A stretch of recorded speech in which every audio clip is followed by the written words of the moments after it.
Donc l'ouvrage Michelsberg, c'est un gros ouvrage d'artillerie de la ligne Maginot.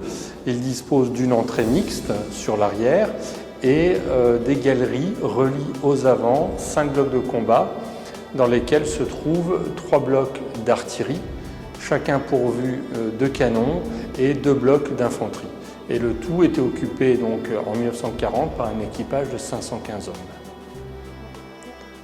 On y retrouve donc à l'intérieur un peu plus d'1 kilomètre de galeries, chacune disposant d'un réseau ferré sur lequel circulait un train pour acheminer les matériels, les munitions jusqu'au bloc de combat et à terme jusqu'aux canons qui sont 30 mètres plus haut dans les tourelles.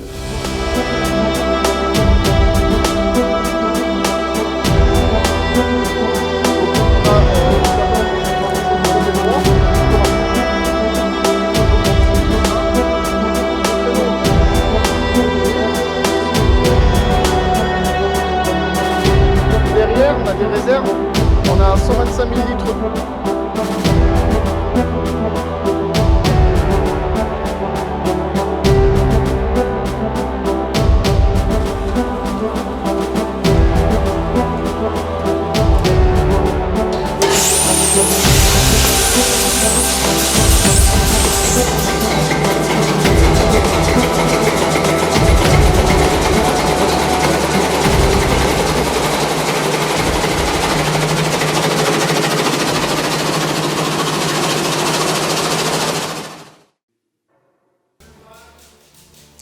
« 16 juin.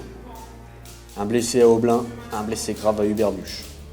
Ces 2 blessés ont été évacués sur un hôpital civil à Metz, avec la tonne à eau, accompagnés par l'Allemand, le pharmacien de l'ouvrage. Le 18 juin, des obus tirés de la direction de l'arrière, probablement du seuil d'Ombourg-Budange, tombent aux environs de l'entrée de l'ouvrage. À 23 h, j'apprends que les Allemands occupent la vallée de la Canère et Metzerwies. Durant ces 4 dernières journées, l'infanterie ennemie est signalée dans les bois entre Menskirch et Aublin. Alors l'intérêt de l'ouvrage de visiter le Michelsberg, c'est son authenticité.